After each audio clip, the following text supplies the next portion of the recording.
Hey, everybody, we're live with this announcement. Shedeur Sanders will start uh, for the Browns against the Carolina Panthers in the Browns' first preseason game this Friday. That's right. That news was broke by Bill Nunn Award winner Mary Kay Cabot of Cleveland Plain Dealer. Let's take a look at some of the tweets announcing it right here. ESPN says it. Shedeur Sanders expected to start in the Browns preseason opener. There. And breaking. Browns rookie Shedeur Sanders is expected to start Cleveland's preseason opener versus the Panthers. Sources confirmed to ESPN. The Plain Dealer was first to report the news. And we have this posting by Tom Pelissero as well.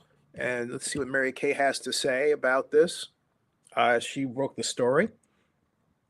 And she writes right here, that's pinned. 2 hours ago, Browns quarterback Shedeur Sanders is expected to start Friday night's preseason opener on the road versus the Panthers with Kenny Pickett and Dillon Gabriel both nursing hamstring injuries, sources tell Cleveland.com. And let's see the reaction from people here. Slow to open. So while it's opening, I'll say this. One thing I'm looking for is to what degree the Browns tailor their offensive game plan. I don't care what anybody says. There's always a game plan for a football game, if it's preseason or regular season. If your game plan is to run certain plays with respect to wanting to see how certain running backs perform, that's a game plan. If your game plan is to design certain plays against an expected opponent's defense, that's a game plan. If your game plan is to work with the opposing coach and then say, okay, hey, what do you want to look for? And then the other guy says, or gal says, what I want to look for, here's what I want to have. That's a game plan. So it doesn't matter how you slice it, all right?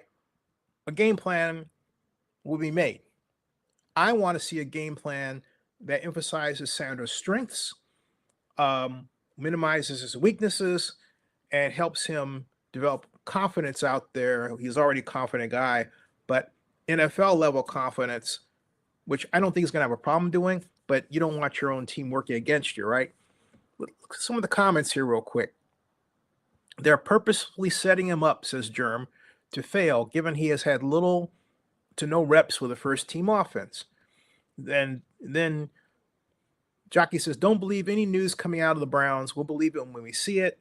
Then, of course, like Florio and Chris Sims say, it's impossible to predict what they're going to do. You almost have to say, what would the Browns do? Because a normal team wouldn't do it. The Browns would.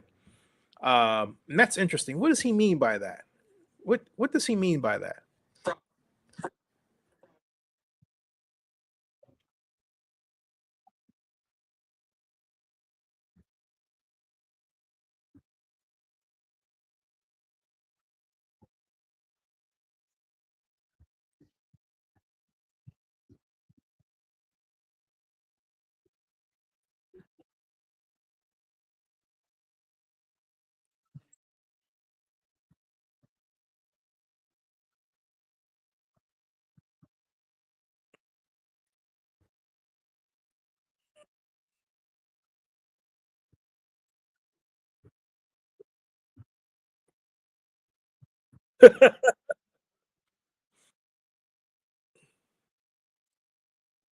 Right. So he's talking about that.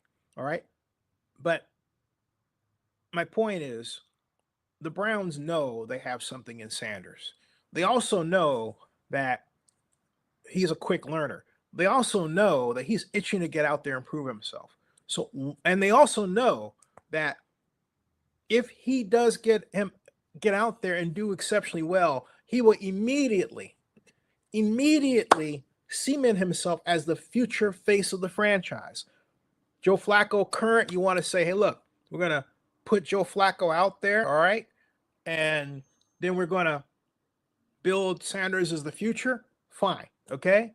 But the bottom line is that Shedeur Sanders is the most accurate quarterback in NCAA history. That has translated into his training camp performance with the Browns, where he was the most accurate quarterback has been the most accurate quarterback to date.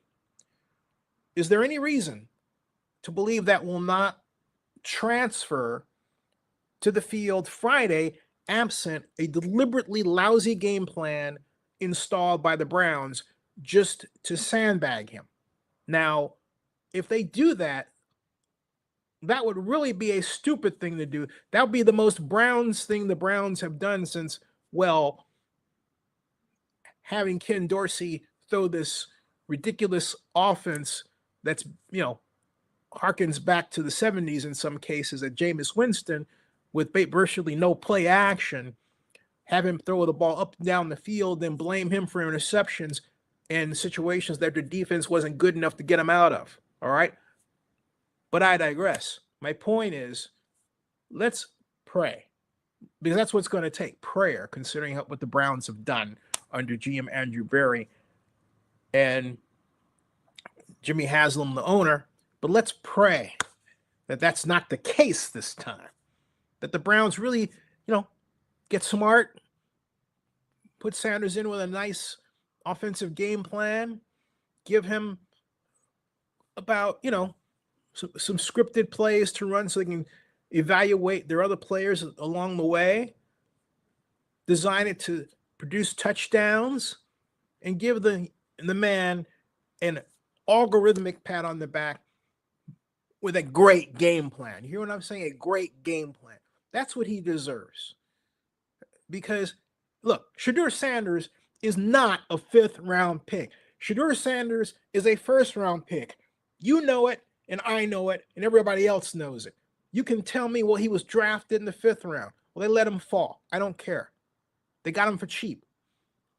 The Raiders under John Gruden did that for a time, where they were deliberately picking up 1st-round players that, hey, they had an injury, they fell to the 3rd round or the 5th round, like Mr. Maurice Hurst, all right? Defensive tackle. And got good years out of them for the most part. Sanders is different. He's not injured. They just dropped him because they had a problem with a black guy coming out of college who had money and an attitude and confidence, like his white counterparts, like Johnny Manziel. Okay? So, this is good. Can't wait to see Shedeur Sanders in action. This is going to be a lot of fun. Subscribe to Zenny62 on YouTube and bookmark NFL News by Zenny62.com. That ends the stream.